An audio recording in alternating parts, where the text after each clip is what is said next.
Welcome to Building Better Relationships with Chuck and Barb Lewis, equipping listeners and viewers with the biblical tools to conquer the difficulties faced in this life. Chuck has practiced crisis intervention since the 1980s and has been in ministry together with his wife Barb for over 20 years. They've taken the countless lessons and the knowledge they've acquired and have put them into this life skills class to share with you. We hope this blesses you. Well, we welcome you today to this program, and I am Pastor Chuck Lewis. This is my wife. I'm Barbara. And we're going to be talking about how to communicate with people who love to argue. So, boy, that's quite a task. And maybe you know people in your life that love to argue, and they'll argue over anything.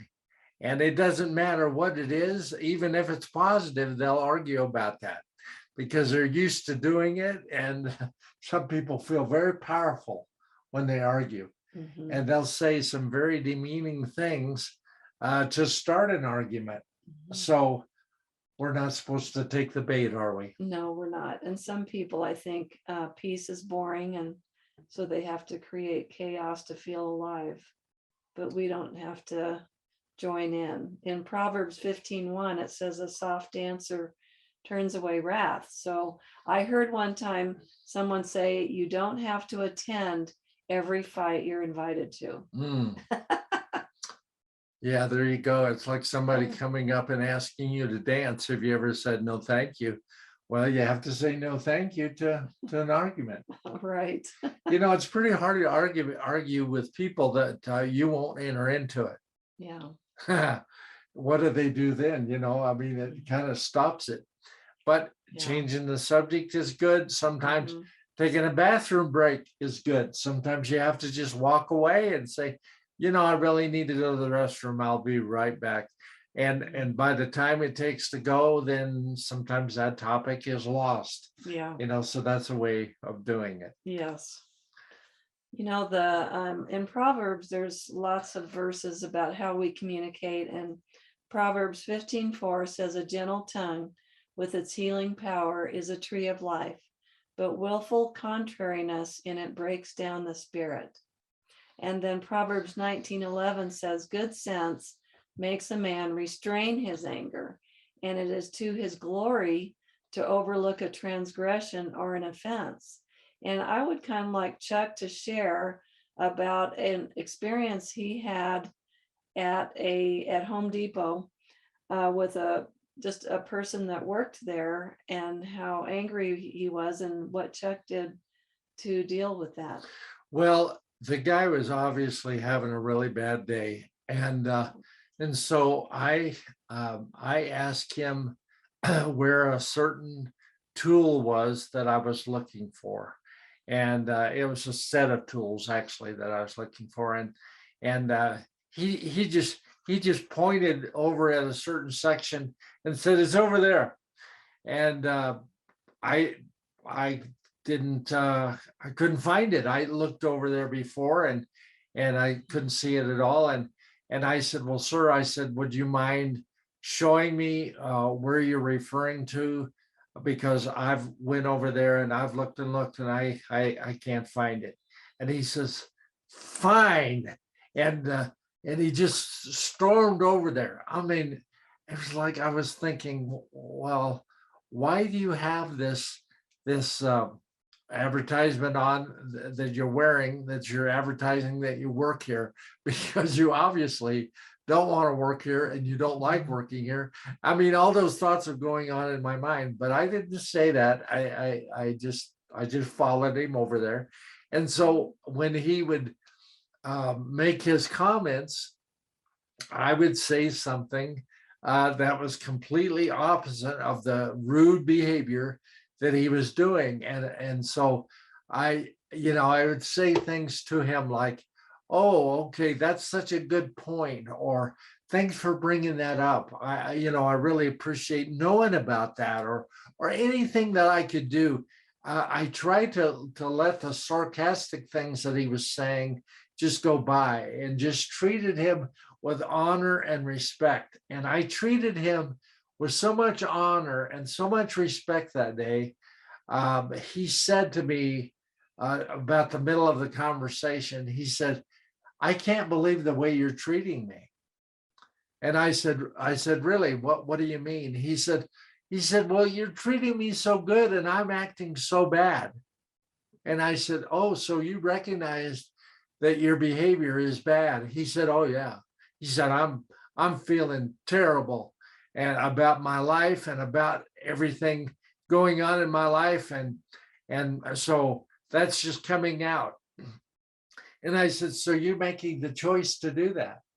And he said, "Yeah, I guess I am." But as I began to treat him with so much honor and respect, he responded to that so much that couldn't do any, he couldn't do enough to try to accommodate what I needed. And he got that set, he had to get a ladder and get the set of tools down that I was looking for because it wasn't on the shelf. And once he got them down, he said, "You know what?" He said, "Let me check something on the computer," because he said, "I think these tools are about to go on sale." And he said, "Let me check with my boss for a second." He checked with his boss and asked his boss if they would be willing to put those tools on sale for me early. And I didn't even ask for that, but he did that. And it saved me a couple $100 by putting them on sale. But he responded to that honor. Now, it would have been very easy for me to start treating him like a jerk because he was treating me like a jerk. Right.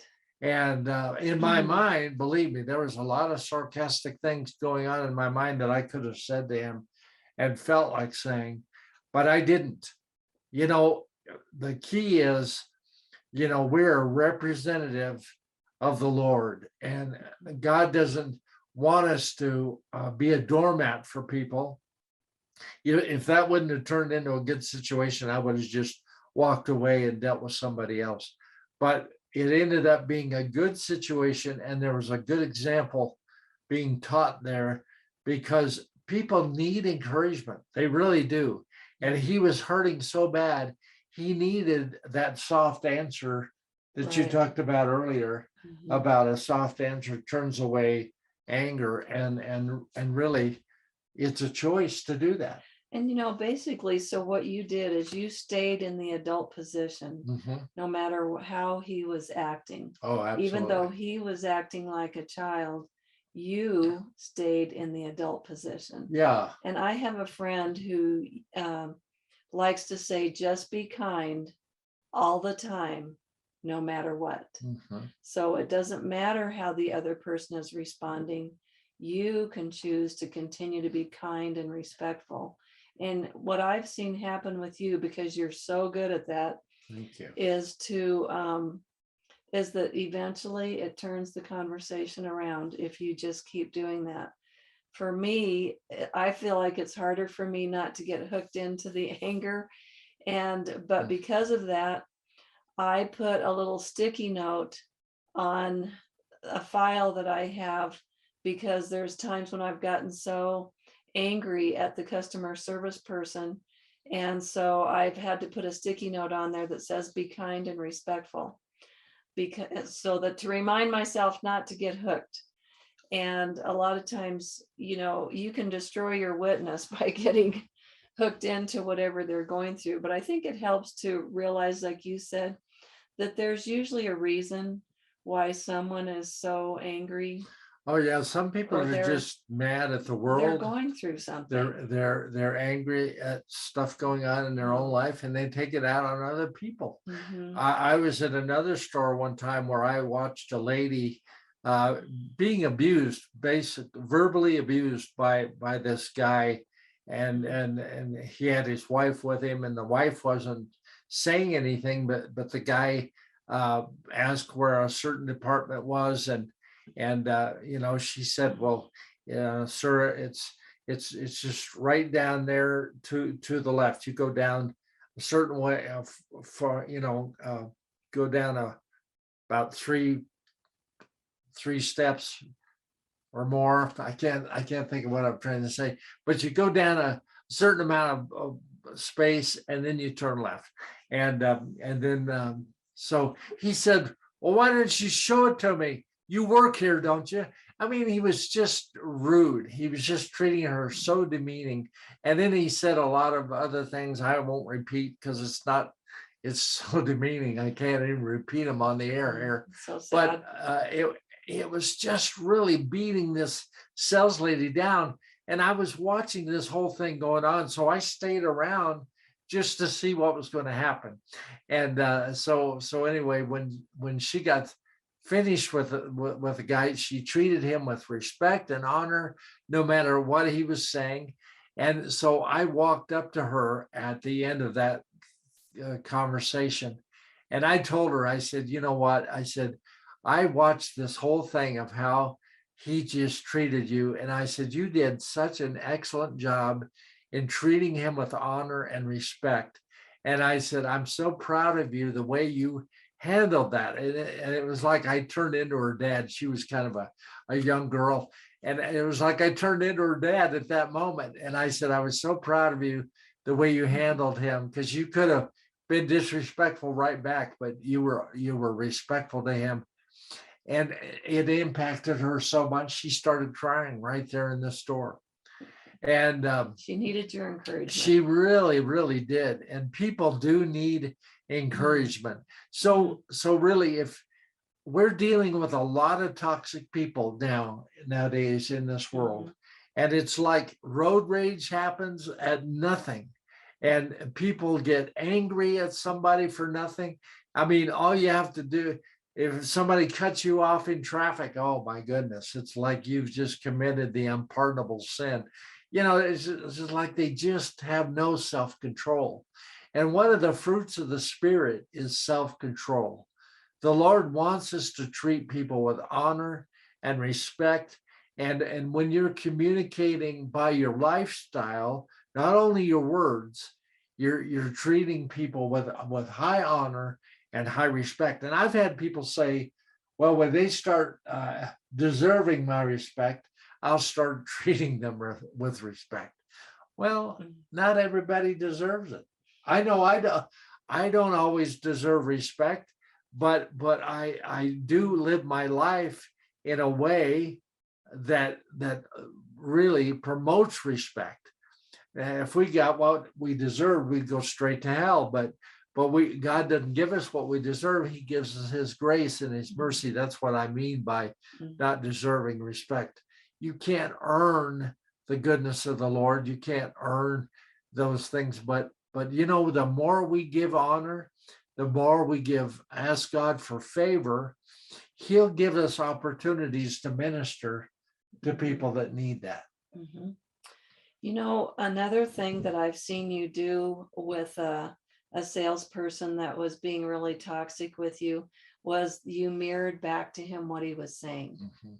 And so he would say something to you. I know one even used the F word with you, and you mirrored back what he said, but you said, you just didn't say the F word, but you said, something that let him know what he said. And he was shocked. Yes. Because he didn't realize what he had said to you. Right. So mirroring back to him, I mean, a lot of times people don't realize what's coming out of their mouth unless you mirror it back. So that was a method that you used, and it did turn that conversation around eventually too. Yeah, some people will use profanity like and or. I mean, they're so used to using it that they can't even talk without it, which is very inappropriate, I believe, to say those things, especially the F word. I mean, I think that's very inappropriate to speak that.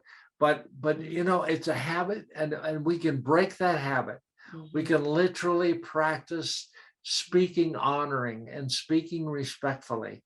And again, write down words that are respectful. Put them on your phone. If you can't think of any respectful words, then the more you speak them, the more it will get into your memory bank, and then you'll start using them all the time.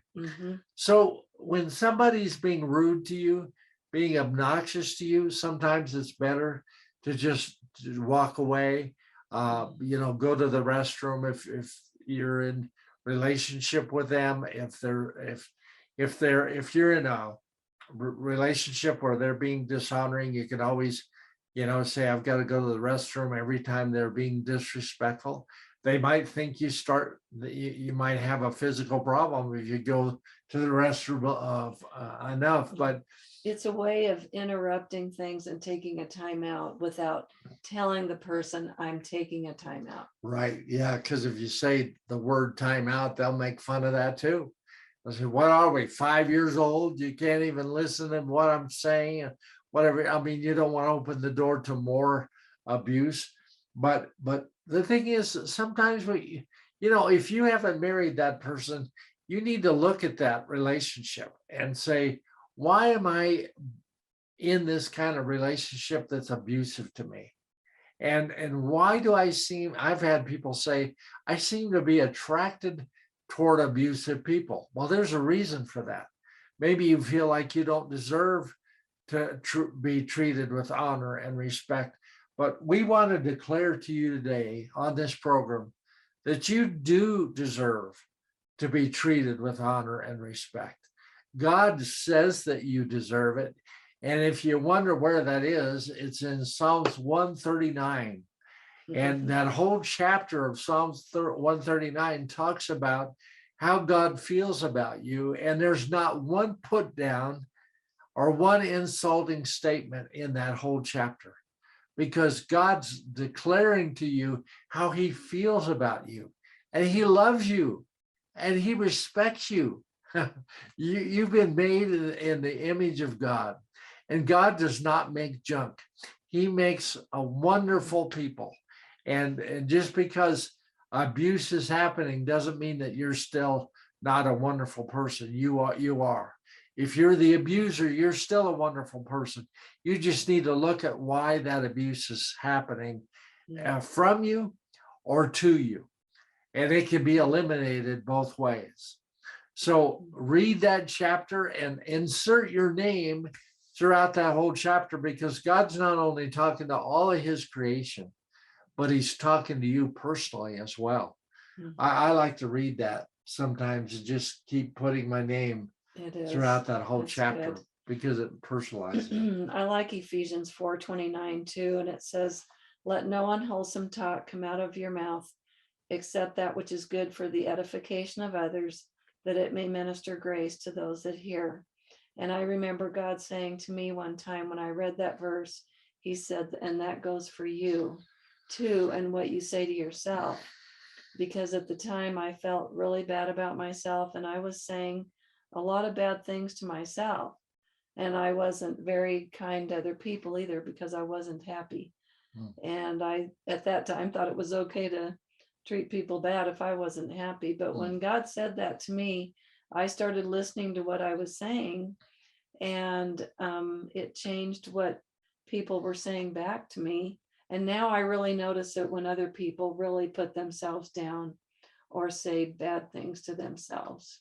That's right. And you said that main healthy habit that we're trying to get across today is that you need to be kind. Just be kind all the time. Just be kind all the time. To others and to yourself. It's not a feeling. In your words and action. So practice being kind, and sometimes taking breaks from people that aren't kind to you, and see how that feels to you.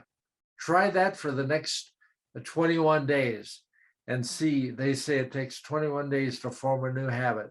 So try that out and just see what a difference it makes for you. God bless you today.